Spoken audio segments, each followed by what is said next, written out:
Hello everyone, আমি দেবপ্রিয়া। আমার নতুন একটি ব্লগে তোমাদের অনেক অনেক ওয়েলকাম। কেমন আছো তোমরা সবাই? আশা করি সবাই খুব ভালো আছো, সুস্থ আছো। আজকে এখানে রবিবার, সময় এখন প্রায় ওই সকাল 9:30-10টার মতো।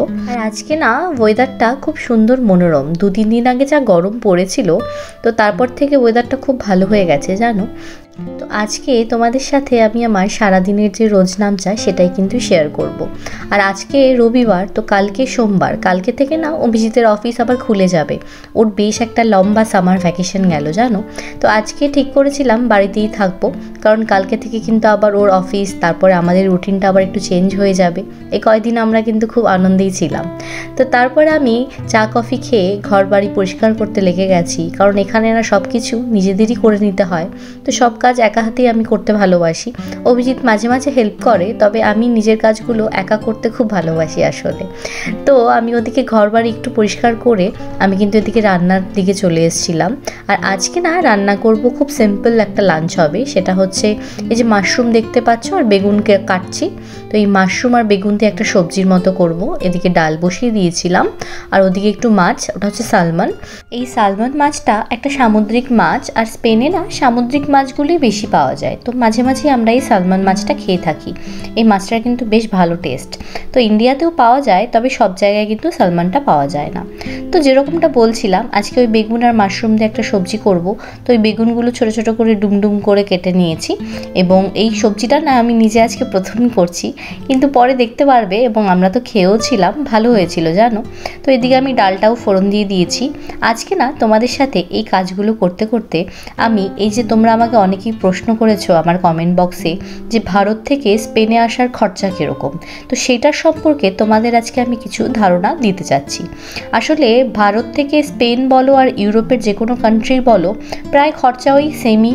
আসলে ইউরোপ মহাদেশের মধ্যে যে দেশগুলো রয়েছে সেগুলো খুবই পাশাপাশি এবং সিমিলার, তাই জন্য খরচাটা আসার ক্ষেত্রে সেমই। আমি কিন্তু একবারও বলছি না যে থাকার ক্ষেত্রে সেম, কারণ এক একটা দেশে থাকার খরচা এক এক রকম।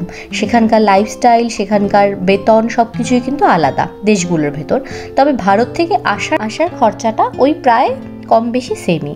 তো দেখো আমি যেটা বলছিলাম যে সবজিটা কিন্তু খুব সিম্পল। তো সবজিতে ওই প্রথমে রসুন একটু ফোড়ন দিয়ে দিয়েছিলাম, তারপরে ওই বেগুন আর মাশরুমটা ধুয়ে রাখা ছিল সেটা দিয়ে ওই হলুদ লবণ জিরে গুঁড়ো দিয়ে ভালো করে কষিয়ে নিয়েছি একটু ঢেকে ঢেকে। এই ছিল রেসিপি, খুব সহজ।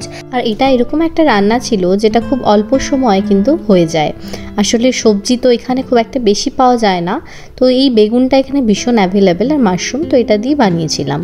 তো আর এদিকে না এই যে বাইরে আমি যে জলের বোতলটা রাখলাম খালি, এইখানে না একটা সিস্টেম আছে, বাইরে নোংরা যাই হবে ঘরের বাইরে রেখে দেবে, বিকেলে একজন আসে তিনি কিন্তু নিয়ে যান। তো আমাদের এই নোংরাগুলো বাইরে কোথাও ফেলে দিয়ে আসতে হয় না, এটা কিন্তু স্পেনের একটা নিয়ম। তো যেটা বলছিলাম যে এখন চলো ঘরের কাজগুলো করতে করতে খরচার বিষয় নিয়ে একটু বলি। তো ভারত থেকে স্পেনে আসার একটাই কিন্তু উপায়, সেটা হচ্ছে ফ্লাইট।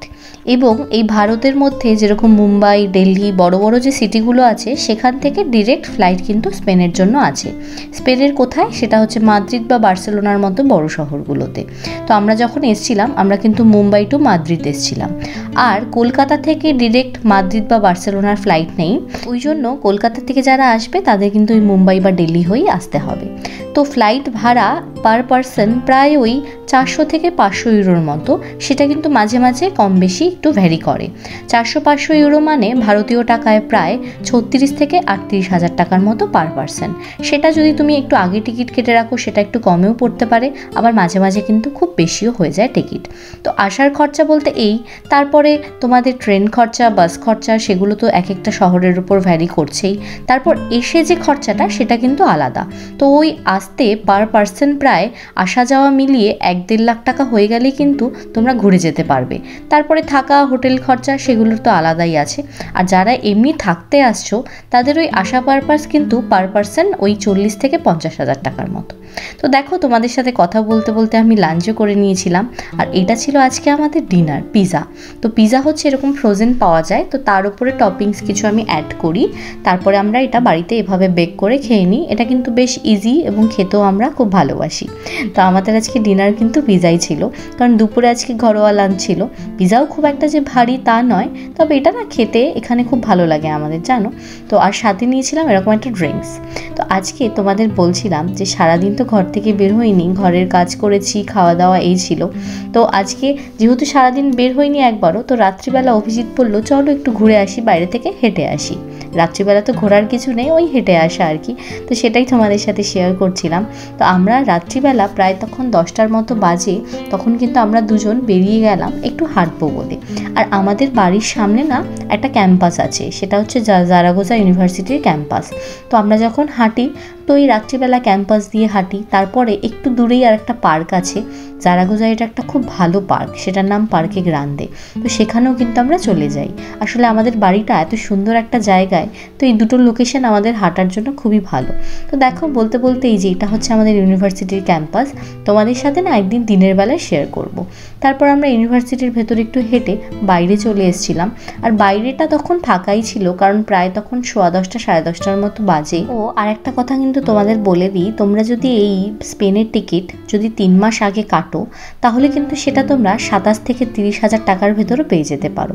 তো ওই জন্য সেটা একটু টাইমের উপর ভ্যারি করে। আর এই স্পেনে আসার জন্য কিন্তু এতিহাদ, তারপরে সৌদি আরবিয়া, এরকম কিছু এয়ারলাইন আছে, তো সেগুলো কিন্তু ভালো। আমরা যেরকম সবসময় এতিহাদেই যাতায়াত করি।